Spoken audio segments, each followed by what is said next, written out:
দিনাজপুরে চলছে ঐতিহ্যবাহী চেরাডাঙ্গি মেলা, যার মূল আকর্ষণ ঘোড়া বেচাকেনা।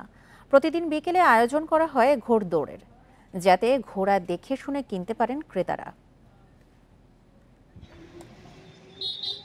দিনাজপুরে চেরাডাঙ্গি মেলার আয়োজন হয়ে আসছে ১৯৪৮ সাল থেকে। এই মেলার মূল আকর্ষণ ঘোড়া বেচাকেনা। পছন্দের ঘোড়া কিনতে ক্রেতাদের মধ্যে চলে প্রতিযোগিতা। বিক্রির জন্য দেশের বিভিন্ন এলাকা থেকে মেলায় এসেছেন ব্যবসায়ীরা। ঘোড়া সুস্থ সবল কিনা তা যাচাই করতে আয়োজন করা হয় ঘোড়দৌড়ের। এটা ভালো ঘোড়া, এটা ভালো দাম, খারাপটার খারাপ দাম, তবে বেচা কিনা চলতেছে। এখনো দাঁতে নাই, মানে শাল হয় নাই। এগুলোর দাম মানে ১০-১২ হাজার, ৫ হাজার, ৮ হাজার, ১০ হাজার, ১৫ হাজার এরকম। আর যেগুলো শালছে, ধরেন যে ২ সাল ৪ সাল হয়েছে, ২ দাঁত ৪ দাঁত, এগুলোর দাম ধরেন যে ৫০-৪০।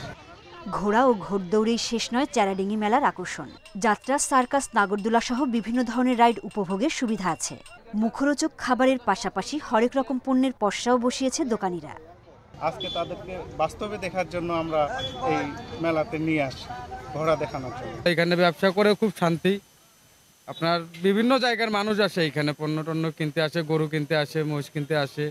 প্রতি বছর ১ মাসের জন্য মেলার আয়োজন হলেও এবার রোজার কারণে মেলা থাকবে ২০ দিন।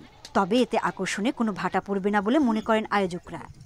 আমাদেরকে সহযোগিতা করবেন, এই মেলা যেন আমরা অশ্লীলতা দূর করতে পারি, এই মেলা থেকে যেন আমরা জুয়া, মাদক এগুলো যেন দূর করতে পারি। এটা আপনারা আমাদেরকে সবাই সহযোগিতা করলে আমরা বাস্তবায়ন করতে পারবো। মেলা ঘিরে আশপাশের ২০ গ্রামে চলে মেজবান আয়োজনও। Independent news.